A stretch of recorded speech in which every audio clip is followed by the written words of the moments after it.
Bonjour à tous, je suis Céline David-Millet, je suis psychologue, philosophe consultante et conférencière, experte en bien-être et santé des individus et des entreprises, et je vous retrouve aujourd'hui pour parler de la résilience émotionnelle.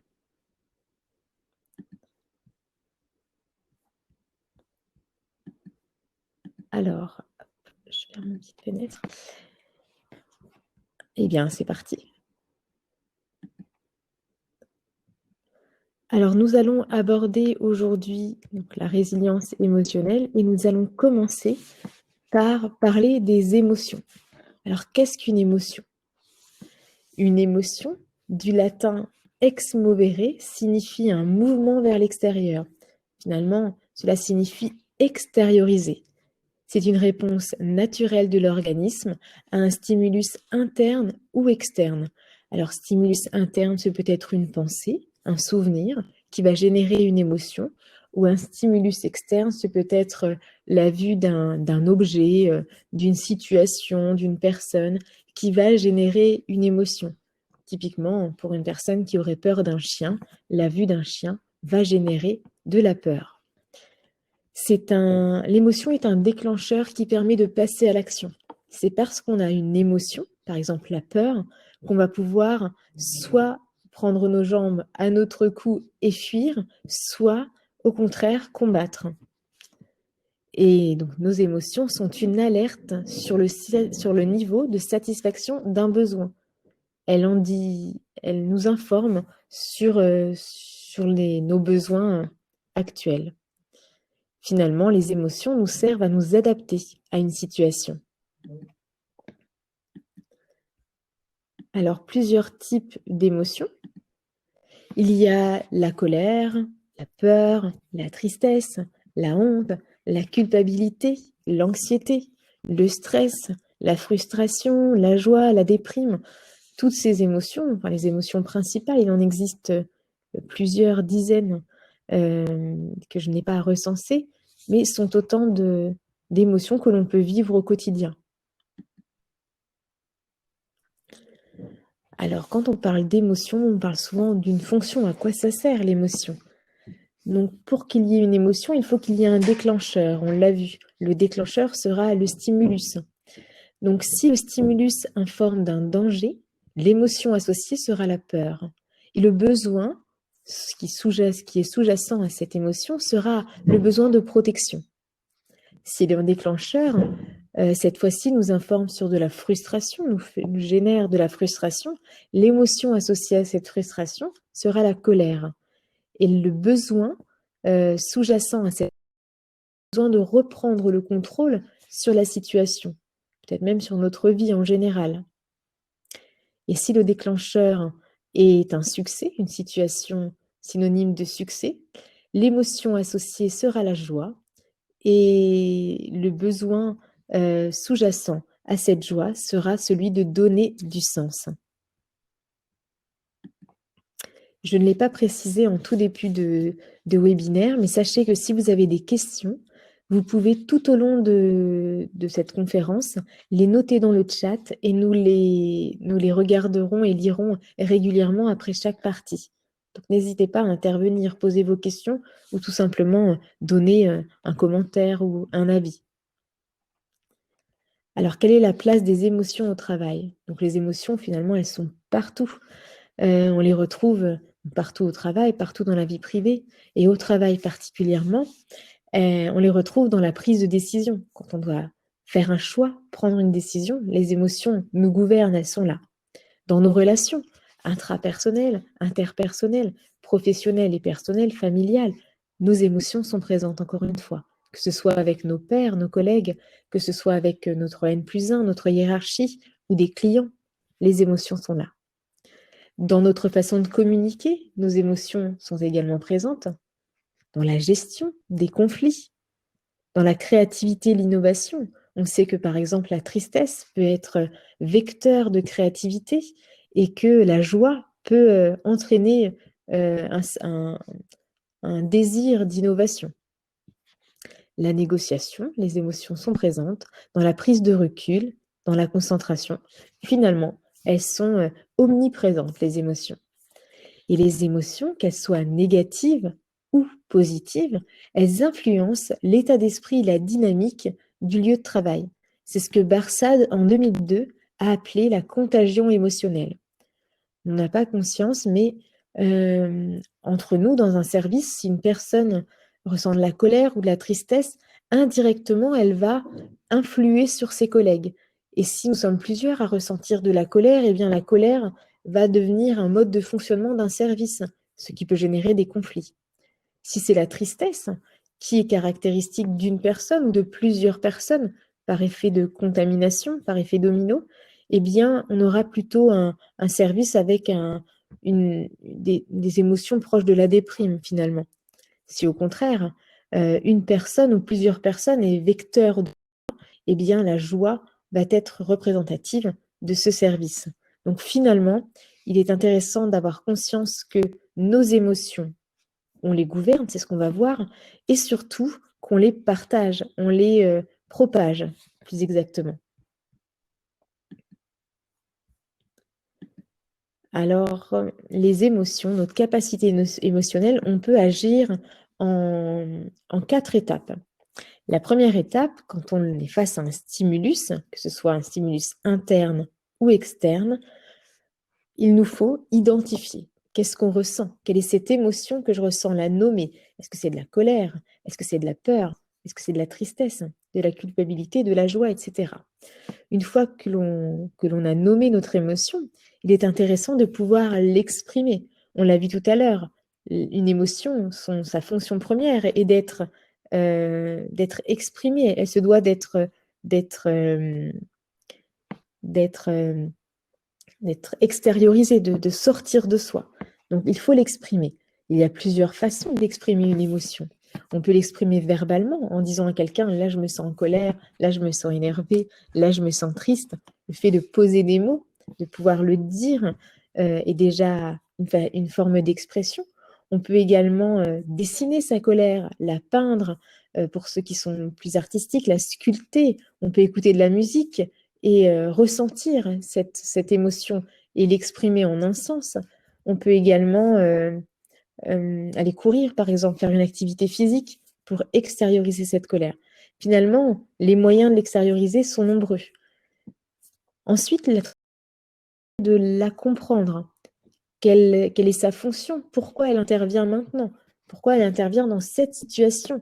Qu'est-ce qui fait qu'aujourd'hui, à cet instant-là, dans ce lieu-là, j'ai ressenti de la joie, de la colère, de la tristesse, de la peur? Qu'est-ce qui fait que lorsque ma collègue m'a dit ce mot-là, j'ai ressenti de la joie, de la colère, de la peur, de la tristesse, etc. Comprendre pourquoi elle est là. La comprendre, c'est comprendre d'où elle vient, la cause, mais aussi les conséquences. Qu'est-ce que ça peut produire en moi? Et puis, utiliser cette émotion, c'est-à-dire s'en servir pour pouvoir agir peut-être une fois qu'on a compris d'où elle venait, une fois qu'on a identifié, qu'on a pu mettre un mot sur cette émotion, qu'on a pu l'exprimer, la comprendre. Il est intéressant de pouvoir l'utiliser, en tirer profit en tout cas, en tirer un enseignement pour pouvoir agir. Et pourquoi pas changer certaines choses si certaines choses doivent être changées. Il est important de réguler nos émotions. Alors, quand on parle de régulation, on a souvent tendance à penser qu'on veut annuler toute émotion négative et vivre sans tes émotions négatives. C'est illusoire, c'est vain. On ne peut pas vivre sans émotions négatives. Et elles ont une fonction. Elles nous permettent, peut-être pour la peur, de fuir, de combattre, pour la tristesse, peut-être de nous replier sur nous-mêmes, de faire preuve d'adaptation, de peut-être comprendre une situation, de changer de voie. Les émotions négatives ont leur utilité. Le problème, c'est quand les émotions négatives prennent trop de place et deviennent envahissantes. Et là, autant on ne peut pas gérer le fait d'avoir des émotions négatives, ce serait illusoire et même ce serait délétère pour notre santé mentale. Mais il faut en tout cas tenter de les minorer, pas de les majorer, mais de les contenir, ces émotions, de les vivre de façon raisonnée, pas de surréagir ni de réagir, mais d'être dans une réflexion face à cette émotion, ne pas les laisser déborder. Et pour ne pas les laisser déborder, donc c'est-à-dire pour renverser cette tendance, pour rééquilibrer la balance et ressentir plus d'émotions positives, eh bien, on peut faire appel à la confiance. La confiance en soi, la confiance en l'autre, la confiance en la vie, la confiance en l'avenir, etc. On peut aussi faire appel à l'optimisme. Vous savez, cette capacité à voir le verre à moitié plein plutôt que le verre à moitié vide.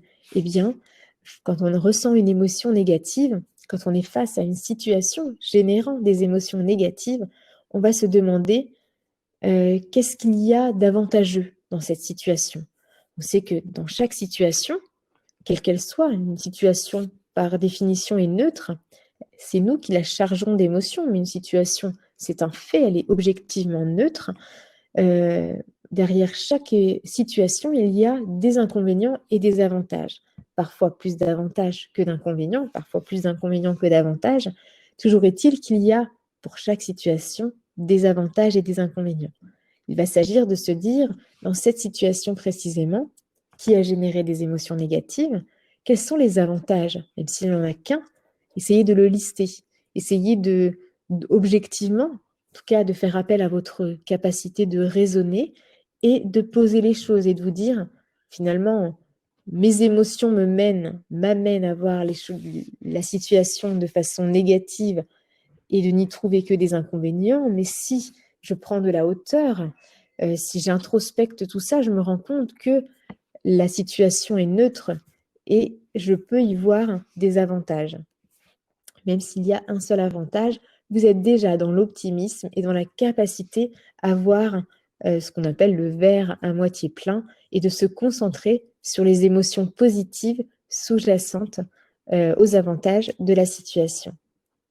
Et nous pouvons utiliser des forces. Alors, l'utilisation des forces, ce sont l'utilisation des forces intérieures, de nos ressources, mais aussi l'utilisation de ce que l'on a développé dans notre vie et qui sont nos piliers. Par exemple, le fait d'avoir des liens sociaux, des amis, une famille sur qui on peut compter, peut-être autant d'éléments qui peuvent renverser cette balance, cette tendance et la renverser du versant positif. On peut également peut-être faire ce qu'on aime bien faire, nos passions par exemple, nos passe-temps, on peut et s'écouter un peu plus, bref, faire appel à nos ressources internes. Est-ce que quelqu'un a des questions à ce stade? Je regarde les questions.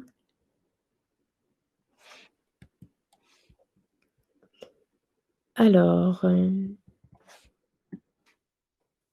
effectivement, j'ai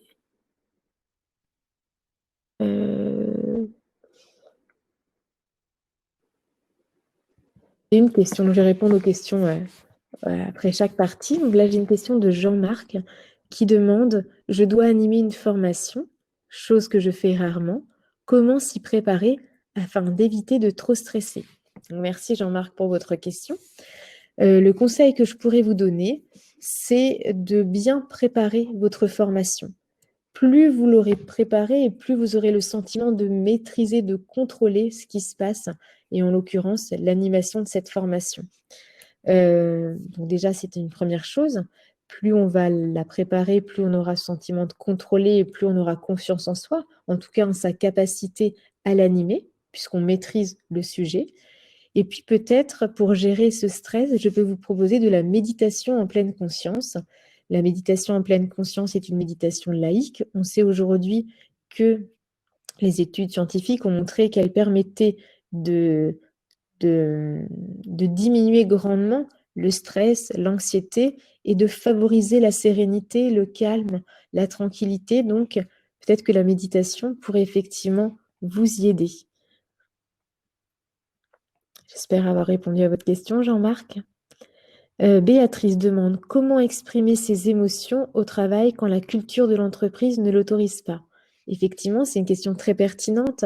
Je vous disais tout à l'heure qu'il était important de l'exprimer, puisque le risque de ne pas exprimer nos émotions, donc de les réprimer, le risque est vraiment palpable et et on peut le ressentir dans notre corps et dans notre santé. Le risque, c'est de malmener notre santé. Effectivement, on a observé que lorsqu'on n'exprimait pas une émotion, plusieurs émotions tout au long de notre vie, finalement, notre corps finissait par les exprimer. Vous savez, ce fameux mal de dos, hein, quand on a mal au dos et qu'on en a plein le dos, quand on a mal au ventre, puisque ou qu'on a mal à la tête ou qu'on est fatigué ou qu'on a des tensions, finalement, si l'émotion n'est pas exprimée, elle va se traduire en maladie, en maux, en troubles, en symptômes. Donc, c'est nécessaire de les extérioriser. Alors maintenant, comment les extérioriser au travail quand la culture de l'entreprise ne l'autorise pas? Donc, la culture de la société en général, déjà, puisque notamment pour les hommes, quand ils sont tout petits, on leur dit ne pleure pas. Tu es un homme, tu es un garçon, il ne faut pas pleurer. Donc déjà, on lui interdit d'exprimer cette émotion, alors qu'une émotion, et même pleurer chez un homme, la tristesse est saine, il faut l'exprimer. Alors quand la culture de l'entreprise ne le permet pas, on peut peut-être le faire si on ne le fait pas verbalement, puisque des fois, ça peut être délétère de l'exprimer, enfin en tout cas, de l'exprimer contre une personne et de laisser ses émotions déborder et dire ce que l'on ne pense pas. Donc moi, je vous inviterai à l'extérioriser déjà vis-à-vis de vous-même, peut-être en l'écrivant, cette émotion, en la nommant dans votre tête, rien qu'en reconnaissant que là, vous êtes en colère. Déjà, c'est déjà un premier pas. Le fait de se dire là, je suis en colère, vous ne niez pas cette émotion, vous la reconnaissez en tant que telle, en tant qu'émotion, et déjà, c'est un premier pas. Après, peut-être, si vous êtes à votre bureau, si vous faites un travail administratif, peut-être la noter ou noter ce qui vous vient. Je suis en colère, cette collègue m'énerve, j'en ai marre, j'en peux plus. Enfin, voilà. Et le fait de pouvoir les noter va permettre d'abaisser le taux de colère ressenti et peut-être de pouvoir l'exprimer avec plus de raison, plus de, plus de, plus sereinement, en tout cas, plus raisonnablement et de ne pas se laisser déborder et dire des choses qu'on pourrait regretter et finalement se dire j'aurais mieux fait de ne pas l'exprimer cette émotion parce que elle m'a coûté plus de négatif que de positif à l'exprimer. Donc déjà l'exprimer en soi pour pouvoir après l'exprimer pleinement. Et puis peut-être s'écarter, sortir, faire un tour dehors si on a besoin peut-être de pleurer, de souffler, voilà, de l'exprimer à minima. Et si elle ne peut pas être exprimée dans l'instant, ça arrive parfois, effectivement, c'est de pouvoir y revenir le soir même chez soi, en l'exprimant, peut-être en parlant à la personne avec qui on vit. C'est peut-être une façon de l'exprimer un petit peu de façon différée quand on ne peut pas l'exprimer pleinement ou quand ce serait plus délétère pour la situation, pour notre collègue, la personne en face de nous, ou pour nous-mêmes. Marie-Laure demande le point de départ, en somme, est d'identifier l'émotion et ce n'est pas le plus simple. Elle demande si ça s'apprend finalement, d'identifier son émotion. Effectivement, ça s'apprend. Euh, on a tendance, puisqu'on n'est pas dans une culture où on exprime l'émotion, ni même on la nomme, ni même on la considère, on a tendance à vouloir les... C'est comme si c'était un petit peu honteux de ressentir certaines émotions même la joie dans une grande proportion. Il y a des gens qui sont rabat-joie, qui ont tendance à dire non, attends, faut pas trop être joyeux, pas trop être triste, pas trop être en colère. Donc, comment l'identifier? Il va s'agir d'être à l'écoute de soi, ce qu'on n'a pas l'habitude de faire. Pour certains, n'ont pas l'habitude de s'écouter. Ça va être de prendre l'habitude de se dire là, qu'est-ce que je ressens? C'est ce qu'on fait quand on médite. Les personnes qui méditent, peut-être, la méditation en pleine conscience, c'est vraiment ça. C'est un scan corporel. C'est qu'est-ce que je ressens là actuellement dans mon esprit? Est-ce que je suis troublée? Est-ce que je suis tranquille? Est-ce que je me sens intranquille? Est-ce que je suis calme? Est-ce que je suis nerveuse? Est-ce que je suis triste? Voilà. Donc déjà, la méditation nous invite à cette introspection. Et puis ressentir dans mon corps, est-ce que je me sens tendue? Est-ce que j'ai des tensions? Est-ce qu'elles sont dans mon épaule? Est-ce qu'elles sont dans mon ventre? Est-ce qu'elles sont dans mes jambes? Essayez de voir un petit peu ce qui s'est cristallisé dans votre corps. Rien que là, vous avez déjà une piste. Donc la méditation, mais pas que. Il va s'agir régulièrement, peut-être, je parle de méditation puisque vous êtes sûr d'avoir un rendez-vous quotidien avec vous-même pour vous poser la question de qu'est-ce que je ressens dans mon corps. Mais c'est peut-être hors méditation, se dire, bah, tiens, là, je me sens frustrée, puisque j'ai envie de faire quelque chose et je peux pas.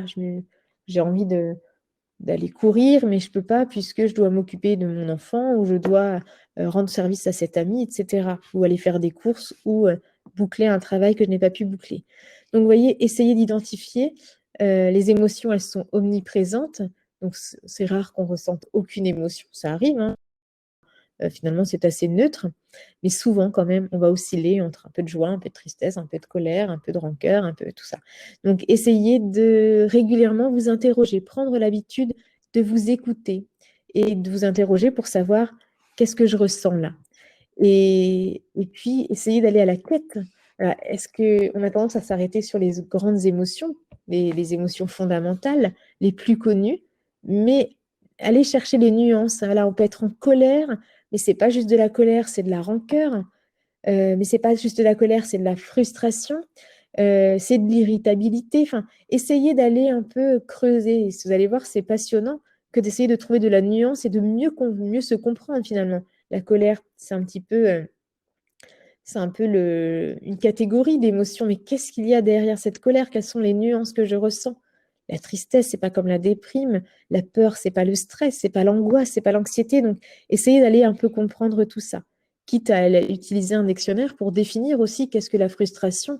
Et ça aura pour effet de mieux vous connaître, hein, de mieux vous comprendre et de pouvoir mieux les vivre, ces émotions. Ensuite, excusez-moi, j'ai un peu la gorge enrouée. Sabea demande, pour réguler les émotions, devons-nous le faire sur le moment ou prendre du recul? J'ai un petit peu répondu. Effectivement, le mieux, c'est de pouvoir le faire sur le moment, quand c'est possible, quand ce ne sera pas délétère pour nous, quand ce sera pas, quand on aura plus finalement d'intérêt et de profit à le faire maintenant. Si c'est de la colère pouvant être débordante, par exemple, on peut, si on réagit à chaud, on parle d'ailleurs de réagir à chaud parce qu'on va réagir tout de suite, et ça peut mettre à mal une relation, une situation, une personne, blesser quelqu'un, etc. Donc là, pour le coup, vaut mieux peut-être l'extérioriser sur une feuille ou simplement se poser des questions pour pouvoir peut-être la manifester un peu plus tard. Voilà, là, disons que si on réagit à chaud, on n'aura pas le recul nécessaire sur cette émotion. Si on est en colère, on ne va pas se dire je suis en colère parce qu'on va dire tu es nul, tu es incapable. Voilà, enfin, on va plutôt se victimiser et culpabiliser l'autre, par exemple. Alors que si on prend du recul à dire, en se disant attends, là, je ressens de la colère, effectivement, reprendre un peu le déroulé. Elle a fait ça, ça a généré ça en moi. Pourquoi ça a généré ça en moi? D'ailleurs, je comprends que j'ai un besoin qui n'est pas satisfait. Et après, vous arriverez à dire, soit le fait d'avoir fait ce cheminement-là, c'est déjà la sortir de vous-même, puisque vous vous êtes introspecté. Donc, vous avez pris de la distance avec elle. Donc, c'est une forme d'extériorisation. Soit vous allez mieux la comprendre pour pouvoir après la verbaliser de façon plus raisonnée et plus productive quelque part, puisque là, vous ne serez pas juste dans des remontrances, mais vous serez dans j'ai compris de ce dont j'avais besoin et je vais alors chercher ou indiquer à la personne que son attitude génère en moi, etc. Alors Roland demande que faire de son hypersensibilité dans le monde du travail et même en général, comment essayer de maîtriser l'expression de cette sensibilité. Alors l'hypersensibilité serait un thème à part entière, passionnant d'ailleurs. On a beaucoup de choses à dire sur l'hypersensibilité, donc je ne m'y suis pas attardée là puisque on parle de la résilience émotionnelle et il y aurait trop à dire. Déjà, j'aime pas trop enfin, j'évite de dire, ça m'arrive, mais j'évite de parler de maîtriser, gérer les émotions. J'aime plutôt apprendre à vivre avec, cohabiter avec nos émotions. Parce que même quand je vous parlais des émotions négatives, il ne faut pas les déborder. Donc, j'ai dû parler d'une certaine maîtrise, effectivement, mais plus on va essayer de les maîtriser, plus on va les mettre sous cloche et plus ça va être délétère pour notre santé mentale et physique, d'ailleurs. Donc, en tout cas, l'hypersensibilité, c'est quelque chose qui, comme son nom l'indique, on est dans l'hyper, on est peut-être même dans le trop. En tout cas, la nuance est assez exacerbée d'une émotion. Et parfois, les personnes ne peuvent pas la contenir parce que justement, là, il y a les larmes qui viennent facilement. C'est vraiment un travail de longue haleine que d'apprendre à voir cette hypersensibilité comme des avantages et non pas comme un inconvénient, puisque il y a plein d'avantages à être hypersensible. Hypersensible, ça veut dire que nos sens sont développés. Donc l'émotion en fait partie, mais c'est une manifestation de nos sens. Une personne hypersensible, elle va être sensible, donc sensible à ce qu'elle voit, à ce qu'elle entend, sensible au toucher, mais aussi au goût. Voilà, déjà, ses sens vont être décuplés et ses émotions vont être décuplées. Là où une personne vivrait la colère à 100%, enfin, l'hypersensible, ça va être multiplié par 1000. Donc, on est vraiment dans les émotions que vivent les autres personnes. Il n'y a pas d'autres émotions que les hypersensibles ont, mais pas d'autres, mais elles vont être démultipliées, décuplées. Et c'est ça qui est difficile, c'est vraiment ce trop-plein. Et peut-être que justement, pour mieux les vivre avec, je conseillerais peut-être la méditation, mais aussi une activité permettant, on le verra tout à l'heure, d'extérioriser cette émotion, d'en faire un atout, une force peut-être, de peindre cette émotion, d'en faire un livre pour ceux qui aiment écrire, de sculpter cette émotion, enfin d'utiliser peut-être une voix créatrice enfin, une activité en tout cas artistique, créatrice, créatrice, pour pouvoir l'exprimer. Et plus on va s'exprimer à travers un art, un sport, plus on va mieux se connaître et mieux apprendre à les gérer, en tout cas à cohabiter avec et à vivre avec. J'espère avoir répondu à vos émotions, à vos questions chacun. Je vous remercie en tout cas. On va maintenant passer à la résilience. Alors, qu'est-ce que la résilience?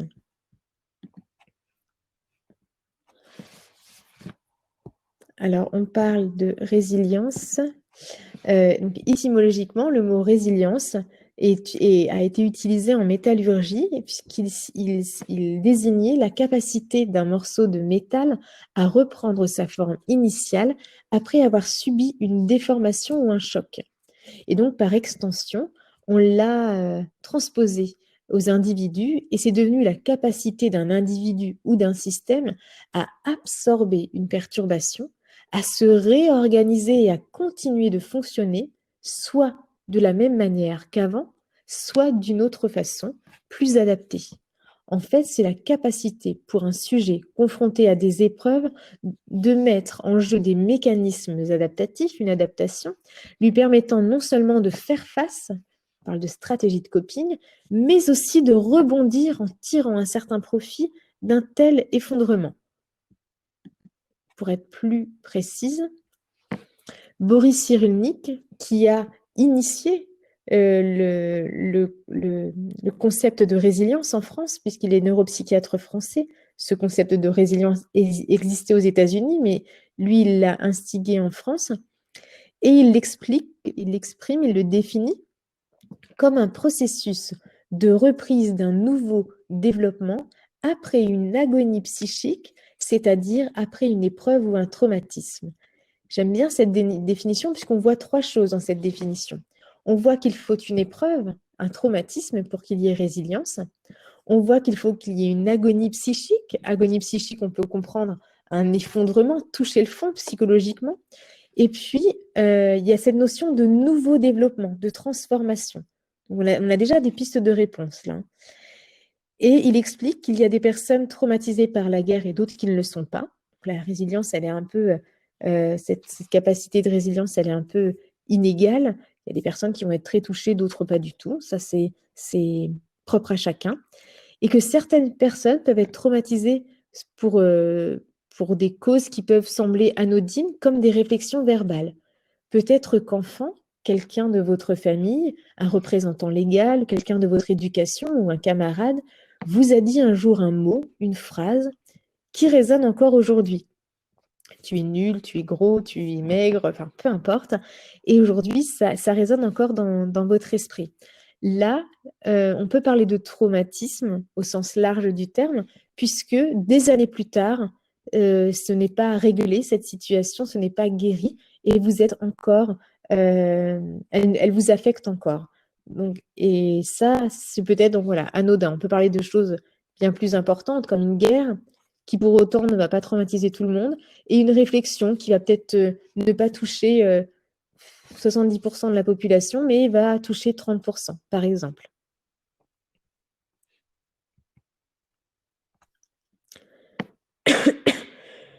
Excusez-moi.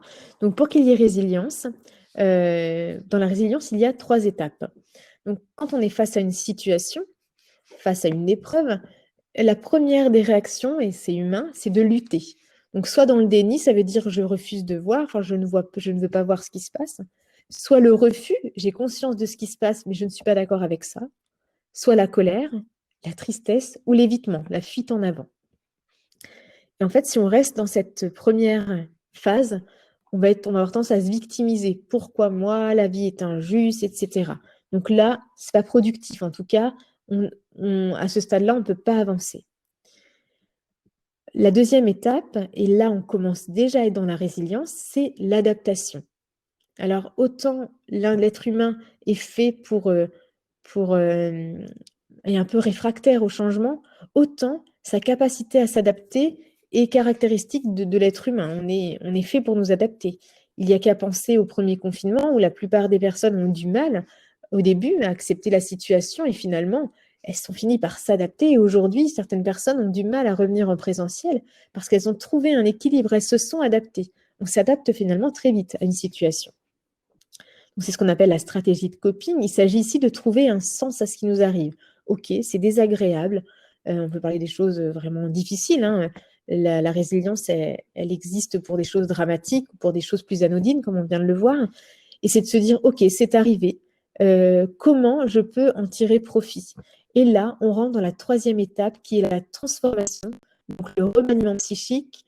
Et on va le voir un peu plus en détail. Donc l'adaptation, après être dans la lutte et être réfractaire à ce qui se passe, on s'adapte. Et cette adaptation, elle permet de supporter la tension liée au traumatisme.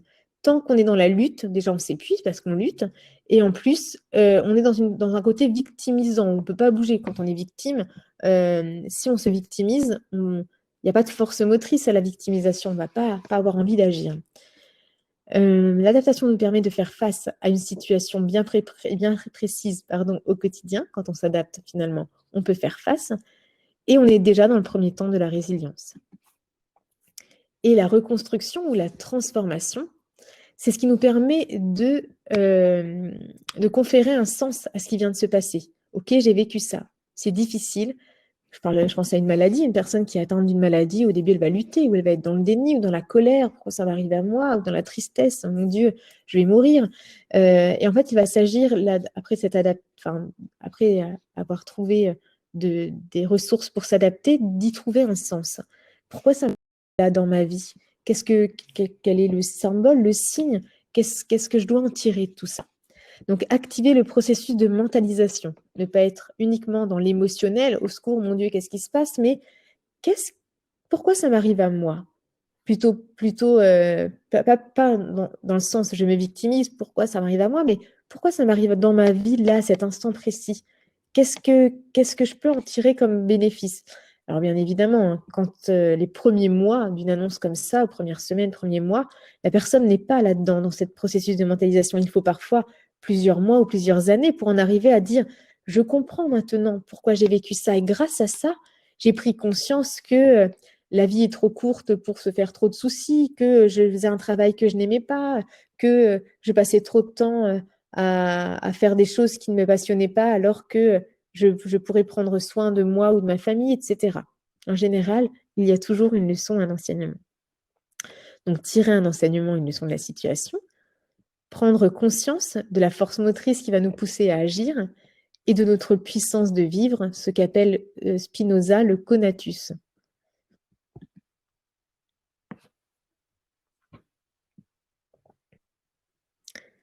Et puis,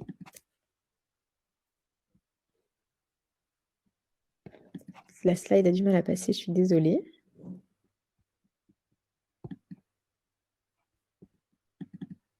Bon.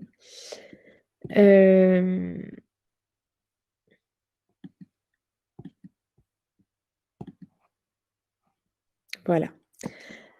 Alors, cette diapo, je l'aime bien, cette petite image, puisqu'elle explique qu'avant le choc, il y a certains facteurs qui ont augmenté la capacité de résilience. Donc, ça veut dire que là, avant même d'être confronté à une situation bénigne ou importante, on peut déjà cultiver ces ressources qui vont nous être bénéfiques le jour où on en aura besoin.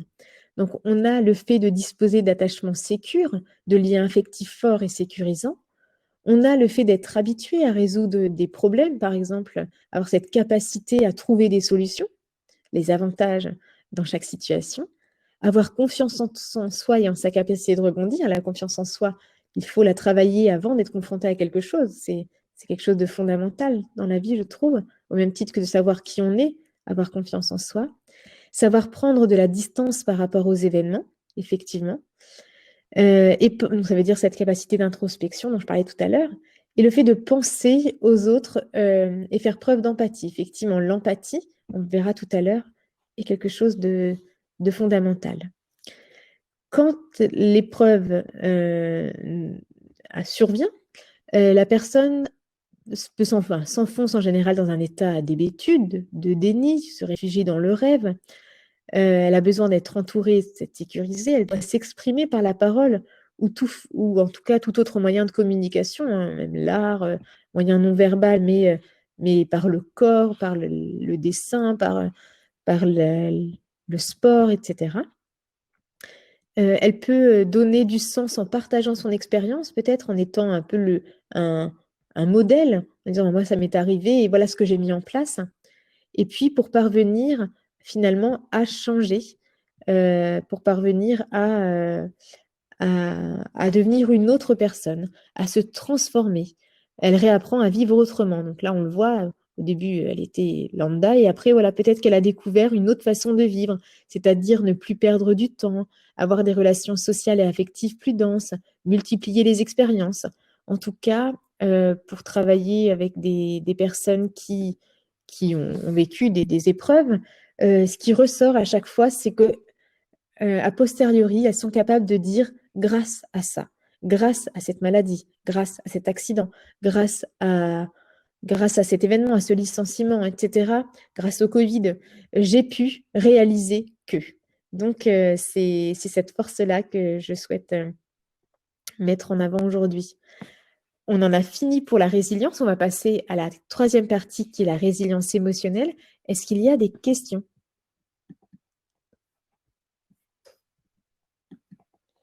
Je regarde rapidement si je vois des questions dans le chat. Je vois qu'il y a des questions. Eh bien, quelle est la solution de résilience dans le monde de l'entreprise? Réflexion, remarque. Donc, on va y venir dans le monde de l'entreprise. Si toutefois je ne réponds pas à vos questions, n'hésitez pas à me la reposer tout à l'heure. Elle est très pertinente, mais il me semble qu'on y répond. Alors, la résilience émotionnelle, qu'est-ce que c'est? On a parlé des émotions, d'accord, on a parlé de la résilience, ok. Maintenant, qu'est-ce que la résilience émotionnelle? Alors, quand on parle de résilience émotionnelle, on parle des facteurs de risque de cette résilience et de facteurs de protection. Alors, qu'est-ce qui peut entraver cette résilience émotionnelle? Donc, quand on vit une situation familiale ou professionnelle perturbée, par exemple, les facteurs sociaux et environnementaux, des problèmes chroniques de santé, des menaces vitales. Les facteurs de protection qui peuvent favoriser la résilience émotionnelle sont le sentiment de sa propre valeur. Donc, je vous l'ai dit tout à l'heure, le fait d'avoir confiance en soi, la capacité d'être autonome et, et efficace dans ses rapports à l'environnement, nos capacités relationnelles, nos capacités d'anticipation et de planification, et la capacité d'un sens de l'humour développé. Alors, le sens de l'humour, c'est un trait de caractère. On n'a pas tous ce sens de l'humour. Pour autant, on peut chercher à le développer un peu. On ne sera peut-être pas un humoriste, je vous l'accorde, mais en tout cas, il existe des choses comme des cours de rigologie, peut-être que vous avez déjà entendu parler de ça, ou de yoga, de yoga du rire, ce genre de choses qui permettent d'apprendre à rire finalement. tout comme les émotions sont assez tues dans notre société, on a tendance aussi la joie à la taire un peu, soit par honte d'être heureux alors que que le monde va mal, qu'il y a des situations dramatiques dans le monde. Je n'ai pas le droit d'être heureux parce que voilà, il y a des personnes qui raisonnent comme ça, hein, qui s'interdisent d'être heureux parce que ben non, il y a des choses graves. Donc alors que on a le droit d'être heureux effectivement, et peut-être on peut donner le modèle à dire je ne peux pas contrôler ce qui se passe dans le monde, je ne peux pas agir directement sur la famine, mais en tout cas je peux, moi, être reconnaissant de ce que j'ai et en profiter pleinement et savoir rire et sourire de ce que j'ai, de ce que m'offre la vie.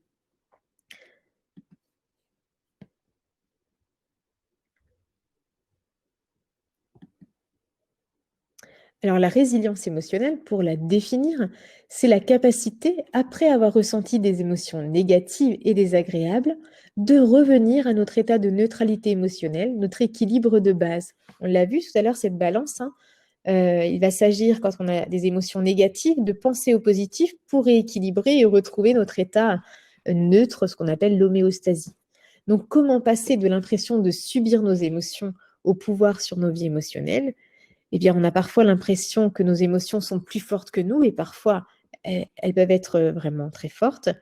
Ce qu'il faut essayer de faire, c'est d'observer immédiatement, ici et maintenant, ce qui se passe. Même si on peut le faire a posteriori, si on peut le faire en tout cas sans parler de l'extérioriser maintenant, mais en prendre conscience sur l'instant. Lorsqu'on essaie de mettre justement de nouveaux apprentissages, de nouvelles habitudes de vie, il va s'agir de ne pas avoir la tentation naturelle de revenir aux anciens schémas, aux anciennes façons de faire, aux automatismes. Par exemple, si dans votre voiture, quand vous êtes face à un chauffard, vous avez l'habitude de klaxonner et de crier alors que la personne ne vous entend pas et que vous faites plus de mal à vous qu'aux autres, euh, enfin, vous faites du mal à vous-même finalement, il va s'agir là de prendre l'habitude de rester calme en voiture et de se dire ça, moi je contrôle ma conduite, mais je ne contrôle pas la conduite des autres. Donc si je ne le contrôle pas, je lâche prise. Soit je contrôle la situation et j'agis, soit je ne la contrôle pas et je lâche prise. S'évertuer à vouloir contrôler quelque chose qui ne dépend pas de nous, c'est énergivore, c'est chronophage, finalement on s'épuise, on se rend malade et notre vie est focalisée uniquement sur ce que font les autres ou sur toutes ces choses sur lesquelles je n'ai pas le contrôle. Donc c'est contre-productif. Il va s'agir également de développer sa confiance en soi et son autodiscipline, sa motivation, sa capacité à, lorsqu'on a pris conscience de quelque chose et qu'on souhaite mettre une nouvelle habitude en place pour pouvoir changer, il va s'agir de faire preuve d'autodiscipline, de s'y tenir à ces nouvelles habitudes, à ces nouveaux modes de fonctionnement. L'épreuve peut être vécue conscience d'un choc qui va nous faire dire non mais là, il faut que ça change, il faut que je prenne du temps pour moi, par exemple. Mais si vous ne faites rien en face, si vous ne mettez rien en pratique pour que cela change, rien ne changera. Il ne suffit pas de prendre conscience pour que les choses changent miraculeusement. Il faut en prendre conscience et mettre des actions derrière et s'y tenir à ces actions. Et quand on voit qu'on régresse vers notre ancien schéma de fonctionnement, il va s'agir d'en prendre conscience, de comprendre pourquoi et de peut-être changer ce qu'on avait mis en place qui ne nous convient peut-être pas. Donc, développer sa confiance en soi, on l'a vu, s'entourer des personnes positives, effectivement, on dit qu'on est la moyenne des 5 personnes qui nous entourent. Donc, qui nous entourent ou qu'on côtoie tous les jours à travers le travail, le téléphone, les 5 personnes. Donc, c'est important ayant identifié ces 5 personnes avec lesquelles nous vivons le plus, les personnes que nous côtoyons le plus, si elles sont négatives, on aura nécessairement, on sera influencé, impacté par cette négativité. Donc, peut-être faire remarquer les gens autour de vous qui sont négatifs, qu'ils sont négatifs, pour qu'ils en prennent conscience et qu'ils puissent agir, s'ils ont envie d'agir, parce que si sans volonté, il ne se passera rien. Ou peut-être vous tendre à, je ne dis pas de plus parler à ces gens-là, hein, mais peut-être prendre une certaine distance, en tout cas, cultiver par ailleurs des relations plus saines, plus positives. Se donner du temps d'introspection, donc méditation ou autre, hein. On peut s'introspecter quand on rentre en voiture le soir, si on a un trajet à faire, ça peut être sur le temps du trajet, ça peut être sous la douche. Finalement, ça ne prend pas plus de temps dans notre vie quotidienne que de s'introspecter. Et se rappeler les moments où nous avons contribué à faire la différence dans la vie de quelqu'un, d'un projet, ça, c'est peut-être une bonne chose que de focaliser sur les contributions, ce qu'on a fait dans notre vie et qui peuvent justifier qu'aujourd'hui, nous avons raison d'avoir confiance en nous, de nous faire confiance, d'être fiers, etc. J'aime bien cette photo puisqu'elle illustre vraiment le concept de résilience.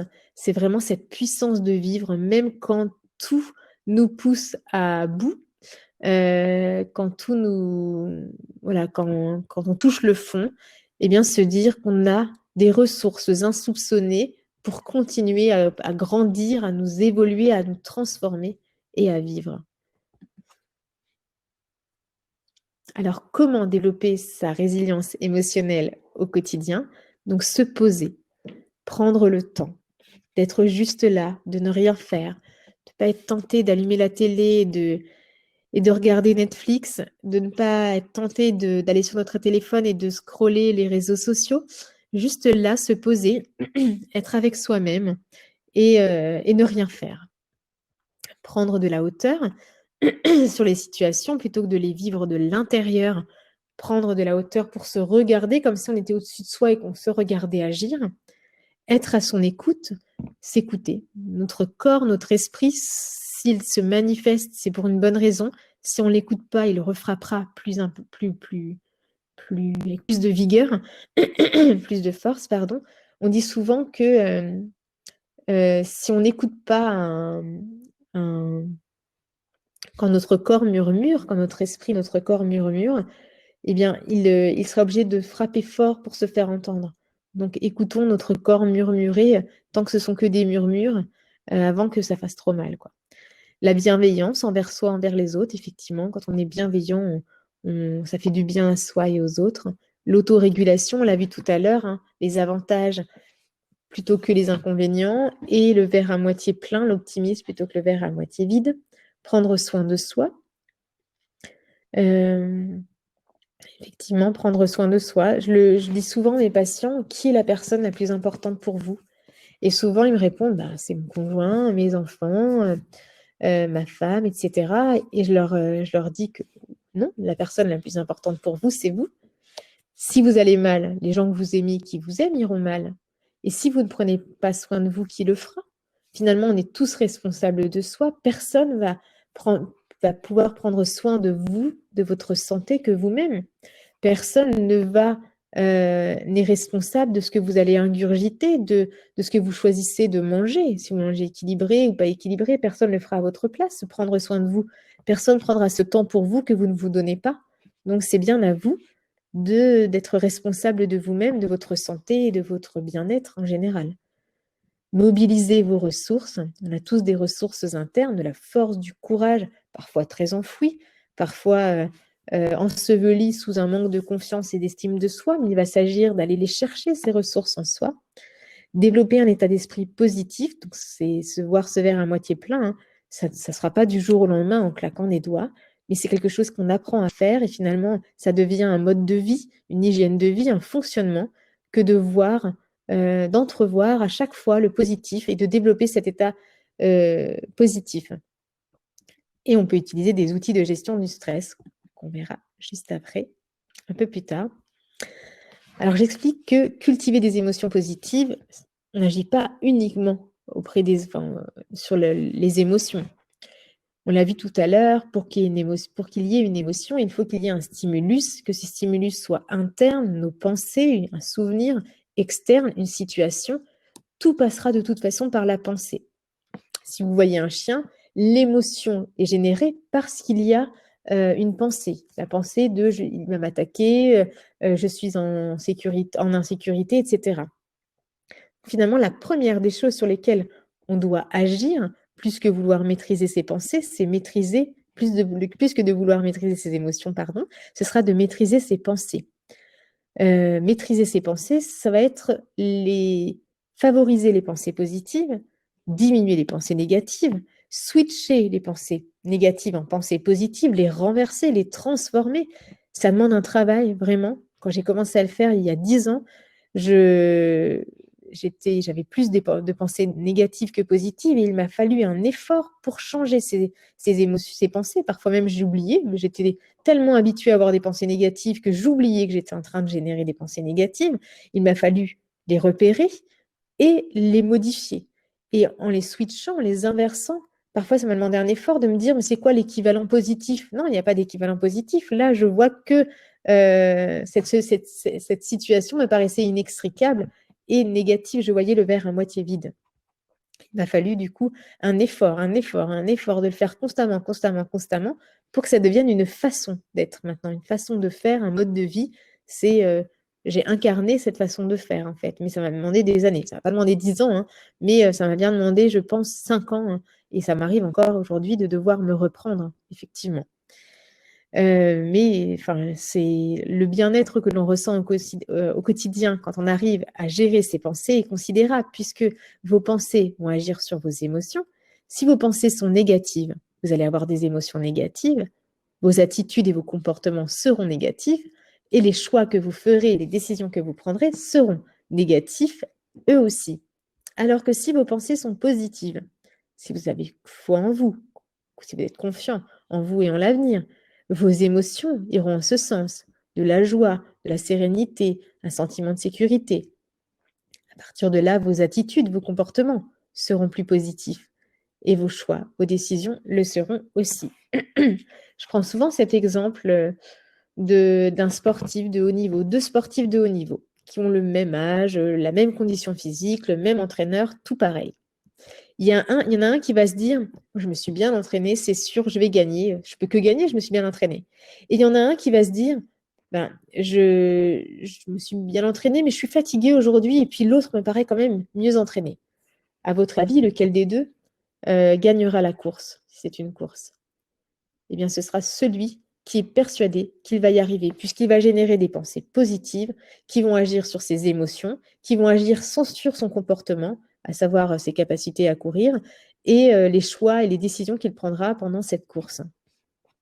Donc, les pensées déterminent nos émotions. On détermine tout le reste, toute notre vie finalement. Vous vous levez le matin, vous êtes négatif, vous allez vivre une journée terne et grise parce que vous allez voir que le négatif et en plus vous allez vous mettre dans des situations négatives et voilà, enfin, c'est un cercle vicieux.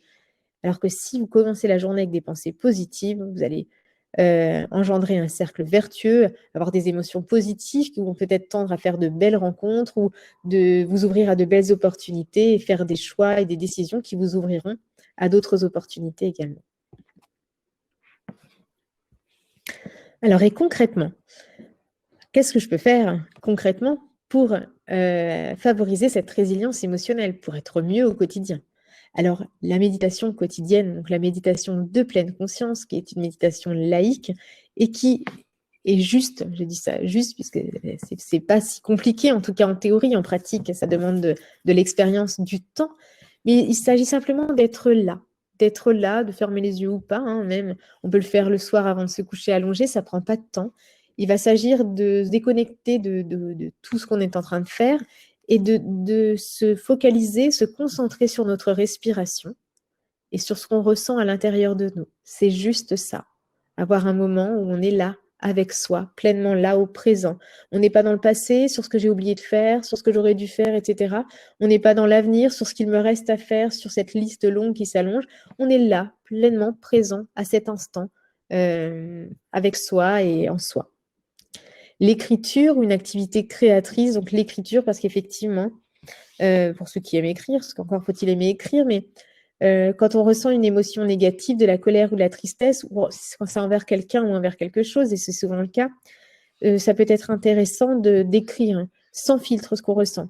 Je te déteste, je te hais, tu es nul, enfin voilà. Vous pouvez même mettre des injures, hein, tout est possible, c'est votre lettre après tout. Et c'est une lettre fictive, vous ne l'enverrez pas, vous pourrez la détruire, mais elle vous permettra soit de pouvoir après avoir une discussion avec cette personne, ou d'écrire une autre lettre avec filtre cette fois, où il n'y aura pas les injures, mais où vous serez beaucoup plus apaisé pour pouvoir après exprimer avec structure votre pensée. Ce ne sera pas juste une émotion comme ça balancée, mais un raisonnement structuré suite à une émotion.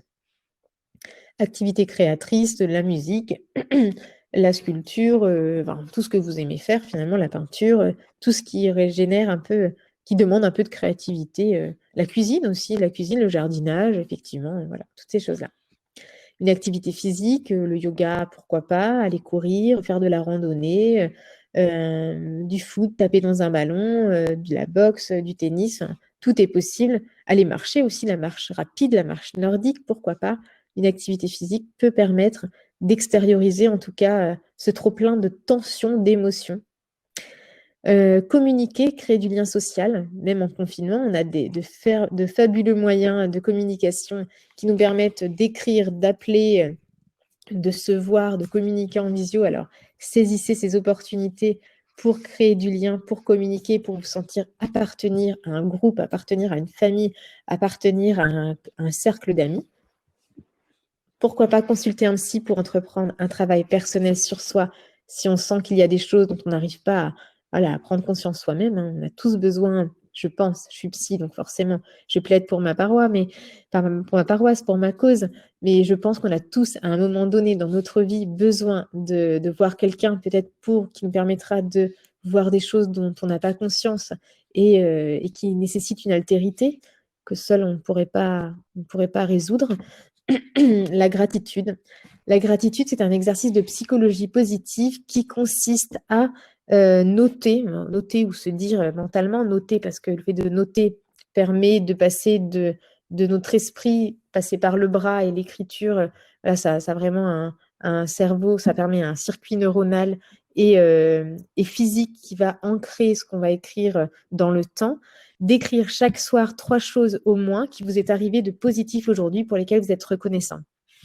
Si vous n'écrivez pas, au moins prenez l'habitude, quand vous vivez cette chose ou a posteriori, de vous dire ma journée, elle n'était pas si nulle parce que j'ai quand même, je suis dans un pays libre, d'un pays qui n'est pas en guerre, j'ai accès à l'eau potable, je mange à ma faim, j'ai pris une douche chaude agréable, j'ai un toit sur la tête, j'ai un travail, j'ai des amis. Etc., etc. Finalement, vous voyez, on peut en trouver plein. Je suis reconnaissant de ce coucher de soleil, de ce lever du soleil, d'avoir entendu les oiseaux chanter ce matin, de ce câlin avec mon enfant, d'habiter dans ce village ou dans cette ville, ou d'avoir des amis, etc. Enfin, la liste peut être très longue des choses dont on est reconnaissant. Il peut y avoir des jours où il y a des choses particulières, spécifiques, mais au quotidien, on peut déjà, plutôt que de voir ce qui ne va pas, eh bien, se concentrer sur ce qui va et ce que malheureusement, on a tendance à banaliser parce que c'est devenu acquis d'avoir de l'eau potable, c'est devenu acquis d'avoir à manger à profusion, c'est devenu acquis d'avoir un toit sur la tête, etc. Alors que non, c'est une chance. Et en tout cas, on peut en être reconnaissant et remercier la vie pour ça, etc. Prendre soin de soi, je l'ai dit tout à l'heure, l'intérêt de prendre soin de soi, prendre soin des autres, en tout cas, pour pouvoir être mieux avec les autres. Et puis s'accepter, se respecter, s'aimer. S'accepter, combien de gens vivent avec des complexes et ils ne regardent que ça. On en a encore dans le verre à moitié vide. Ils regardent que ce qui ne va pas dans leur vie ou sur leur apparence. Donc, ils ne s'acceptent pas. Alors, on est né comme ça avec ce corps, avec ses fonctionnalités, ses spécificités. De toute façon, il nous permettra tout au long de notre vie de vivre, d'être là sur cette terre. Donc, autant le chérir, ce corps qui nous permet de nous mouvoir tous les jours, qui nous permet d'aller travailler, d'aimer, de vivre tout simplement, de manger, de digérer, etc. Il fonctionne merveilleusement bien, même s'il a quelques défauts ou quelques dysfonctionnements. Donc, reconnaissez le fait qu'il fonctionne bien, hein, là où il fonctionne bien. Acceptez-le et acceptez-vous tel que vous êtes. Respectez-vous, effectivement, c'est pareil, illusoire de respecter les autres, ne pas se respecter soi-même. Donc, ça commence par soi. Je me respecte, donc je respecte les autres. Se respecter, et puis, ça peut demander un certain nombre d'années de travail que d'arriver un jour à s'aimer. Mais au moins, commencez aujourd'hui à vous accepter tel que vous êtes avec ce corps qui vous a été donné. C'est pas pour rien, c'est celui-ci, en tout cas pour cette vie. Et apprenez à vous respecter, pour qu'on vous respecte aussi. Excusez-moi, donc maintenant on va passer au cas pratique. Est-ce que quelqu'un a des questions? Ce que je vous propose peut-être, c'est de finir ce cas pratique pour qu'ensuite on puisse faire uniquement les questions. Il ne reste que quelques cas, là ça va être assez rapide. Alors, comment faire face à des situations professionnelles difficiles? Donc, par exemple, lorsqu'on est face à une réorganisation au sein d'une direction, de nouveaux process, de nouveaux outils digitaux, etc., que puis-je faire? Donc au début, je vais être réfractaire au changement, puisque que ce soit un changement positif ou négatif, l'être humain est réfractaire au changement. Réfractaire parce qu'il a peur, ça effraie un changement. On sort de notre zone de confort, on change nos habitudes, on va vers l'inconnu, donc ça effraie. On va finir par s'adapter, puisque l'être humain est fait comme ça, on s'adapte très vite à n'importe quelle situation, même les plus difficiles. Il va s'agir de lister les avantages. Alors, ok, là, ce changement, je le suis, je ne l'ai pas choisi. Mais qu'est-ce qui va m'apprendre sur moi? Qu'est-ce qui va me permettre de faire que je n'aurais pu faire si jamais je n'avais pas eu cette opportunité, ce changement?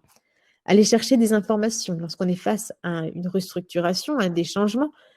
Allez voir, allez questionner la personne qui vous informe de ce changement, des changements que cela implique, pour votre service peut-être ou pour vous-même. Qu'est-ce qui va se passer pour moi suite à ce changement? Donc ne pas hésiter à aller chercher des informations plutôt que de vous murer dans le silence en vous faisant des soucis sur des choses que vous allez interpréter et qui ne sont pas de la réalité. Et entrevoir l'opportunité derrière chaque changement. Alors que faire? Quand il y a des tensions avec l'encadrement, manque de disponibilité, d'écoute ou des objectifs flous? Alors, qu'est-ce qu'il faut ne surtout pas faire avant qu'est-ce que je dois faire? Ça va être s'enfermer dans des interprétations. C'est-à-dire, il n'est pas disponible pour moi parce qu'il a une dent contre moi, parce que je ne suis pas assez intéressant, parce que je ne mérite pas d'être considéré. Donc là, on part dans des interprétations inutiles, stériles, qui, à part vous faire du mal et vous isoler, vous résigner, ne servent à rien. Donc ce qu'il faut faire, en revanche, hein, plutôt que de supputer et d'interpréter, il va s'agir peut-être de demander un entretien individuel pour exprimer vos observations et vos ressentis. Peut-être écrire un mail en disant, voilà, j'aimerais un entretien d'une heure pour pouvoir exprimer ce que je ressens, pour pouvoir faire le point, etc. C'est dans votre droit et votre devoir, même, je dirais. Demander des précisions. Ne pas hésiter, quand les objectifs sont flous, à clarifier. Là, je n'ai pas compris ce que tu m'as demandé. Qu'est-ce que je dois faire exactement? Aller chercher les tenants et les aboutissants. Et si on ne manifeste pas de sens à ce que vous faites, allez chercher du sens. Pourquoi j'ai à faire ça? Pourquoi dans ces délais si courts, etc. Solliciter des solutions internes. Donc, si votre manager de proximité ne vous écoute pas, n'a pas le temps, n'est pas disponible, n'hésitez pas à vous en référer au N+2, allez voir plus haut. Et si jamais en interne, vous ne trouvez pas, ou les ressources humaines, etc., ou vos collègues, tout simplement. Si en interne, il n'y a pas de solution, sachez qu'il y a toujours des solutions externes. Faire appel à une médiation, demander à ce qu'on fasse une régulation, ou pourquoi pas faire appel à votre cellule d'écoute.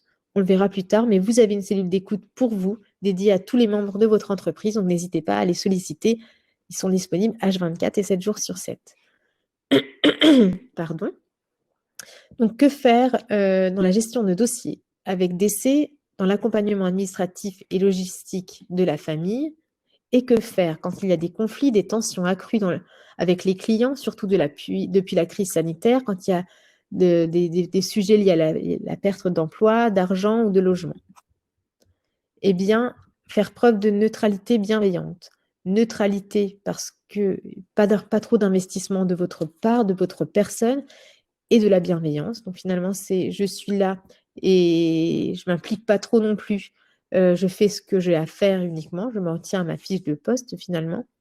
Être empathique, mais pas être dans la compassion. Alors l'empathie, c'est comprendre la souffrance de l'autre, alors que la compassion, c'est souffrir avec l'autre étymologiquement. Donc il va s'agir de comprendre ce que la personne ressent, mais ne surtout pas souffrir avec, puisque sinon, je veux dire, après, c'est vous qui allez être en arrêt de travail, c'est vous qui ne serez pas bien. Donc on n'est pas là pour souffrir avec la personne. Se montrer contenant, rassurant, effectivement. Elle vit un drame, c'est elle qui vit ce drame, ce n'est pas vous, même si ça vous fait peur, même si ça vous renvoie à ce que vous avez peut-être déjà vécu, etc. Et ça réactive des choses. Vous devez d'être contenant, en tout cas de rester à votre place. Et donc pour cela, il faut ne pas rentrer dans l'histoire de la famille. Si jamais la personne commence à vous donner des détails, c'est à vous de la recentrer, puisque ces détails, vous n'en avez probablement pas besoin pour traiter le dossier. Donc vous en tenir à ce dont vous avez besoin pour pouvoir traiter ce dossier. Donc, ne rentrez pas trop dans les... Et n'hésitez pas gentiment à recadrer. Donc, veillez à ne pas projeter le malheur d'autrui sur soi, c'est ce qu'on appelle le transfert ou le contre-transfert, c'est ne pas se dire oh, « si ça m'arrivait, non mais là c'est terrible, voilà, si ça m'a... » et partir après dans vos propres peurs à vous, dans vos schémas, alors que là, objectivement, c'est pas à vous qu'il arrive quelque chose, c'est à elle. Donc, c'est cette personne, enfin voilà, faites bien la part des choses. Limitez la conversation aux éléments dont vous avez besoin, je l'ai déjà dit. Conseillez au client de parler à un professionnel si besoin. N'hésitez pas à lui dire, voilà, moi, je ne peux pas vous aider en ce sens. En revanche, peut-être pourriez-vous aller voir quelqu'un. Voilà, il n'y a pas de mal à ça. La personne vous dit non, elle vous dit non, mais en tout cas, vous l'avez conseillé. Et pensez à l'échelle du monde. Bien sûr, quand une personne vous dit, voilà, je viens de perdre ma femme, mes enfants, je me retrouve tout seul, enfin, vous vous dites forcément, si ça m'arrivait, ce serait horrible. Mais dites-vous qu'à l'échelle du monde, il y a des gens qui meurent tous les jours et c'est pas ça qui va vous empêcher de vivre. Si ça vous empêche de vivre, eh bien, c'est que vous avez un problème avec la vie elle-même, puisque ça fait partie de la vie que de voir des personnes mourir tous les jours. Et bien sûr, c'est triste pour la personne puisqu'elle a perdu des gens qu'elle aimait. Et c'est pas triste pour vous. Vous n'avez pas perdu quelqu'un que vous aimiez. Sinon, vous serez triste pour tout ce qui arrive dans le monde et c'est pas vivable. Donc, et puis, vous pouvez effectivement, dans ces cas-là, quand c'est trop difficile, quand vous avez besoin tout simplement, ou vous êtes un peu surmené, ou vous avez des situations qui vous ont réactivé des propres blessures ou qui vous ont justement fait travailler votre imaginaire, n'hésitez pas à aller contacter la cellule d'écoute du groupe qui est là, H24, 7 jours sur 7, pour pouvoir vous répondre. Et effectivement, les coordonnées sont là. Le dispositif s'appelle CELA, c'est un soutien psychologique pour vous apporter soutien et conseils, quelle que soit la situation que vous rencontrez. Donc, des conseils dans la vie pro et perso, quels que soient vos besoins, et un soutien familial et un accompagnement dans les démarches administratives associées. Donc, n'hésitez pas à les contacter H24, 7 jours sur 7, peut-être tous les jours si vous en avez besoin. Ils sont là pour vous. C'est pas juste un numéro vert c'est vraiment des personnes derrière qui sont mandatées, qui sont là pour vous écouter. Donc, n'hésitez pas à les solliciter. Nous avons terminé, du coup. Je vais simplement répondre aux dernières questions, s'il y en a. Effectivement, j'ai une question de Cathy qui demande « Faut-il avoir un gros choc émotionnel pour changer ou bien seulement des petites situations auxquelles nous avons réussi à faire face suffisent, elles, à nous faire changer, être une autre personne ?»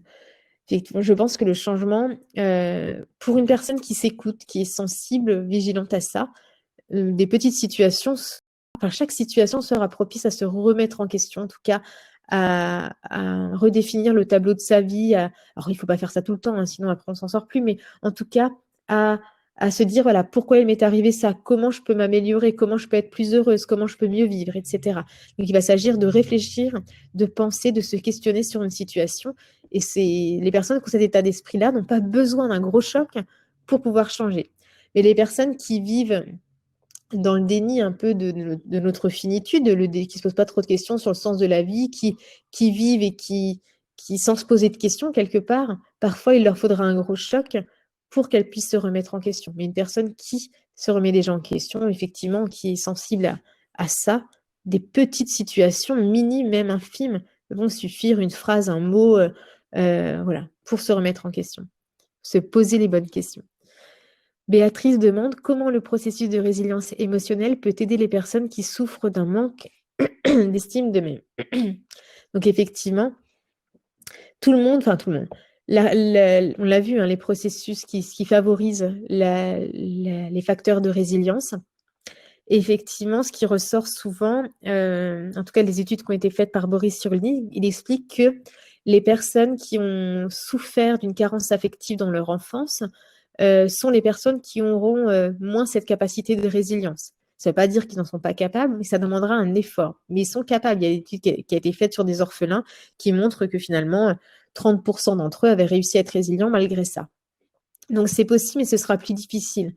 On ne peut pas changer le passé, mais il va s'agir à l'âge adulte peut-être de s'entourer de personnes, même si on peut s'autosuffire pour plein de choses, mais en tout cas avoir des liens, des personnes ressources qui fera qu'on se sentira reconnu, être quelqu'un dans ce groupe-là pour ce qu'on est, aimé pour ce qu'on est, etc. L'estime de soi, pour moi, c'est quelque chose d'important à travailler en dehors du processus de résilience, mais encore plus dans le processus de résilience, puisque ce sera plus compliqué de réaliser ce processus de résilience si on n'a pas confiance en soi, parce qu'on va avoir tendance à se victimiser, à se positionner en victime. Qu'est-ce qui m'arrive encore? C'est les autres le problème, c'est la vie le problème, etc. Alors que quand on prend confiance en soi, il y a cette notion aussi de responsabilité où je suis responsable de ma vie, du sens que je veux lui donner, de mon destin, et je prends responsable de mes émotions, de mes actions, de mes attitudes. Et là, on est dans une attitude proactive qui va nous inviter à agir, donc à nous transformer. Alors que si on est dans une attitude de faiblesse, de mésestime de soi, là, on va plutôt favoriser l'inaction, l'inertie et le fait de se culpabiliser, de se victimiser et de s'auto-flageller. Donc, c'est pas moteur comme attitude. Donc, travailler sur l'estime de soi et sur l'identité, qui je suis. Parce que pour avoir confiance en soi, encore faut savoir qui nous sommes. Voilà, j'ai répondu à toutes vos questions, tout ça, en tout cas toutes celles que j'ai vues dans le chat privé. Je vous souhaite une belle journée, une belle continuation. Merci à tous d'avoir été là aujourd'hui. Et je vous dis peut-être à bientôt. Au revoir.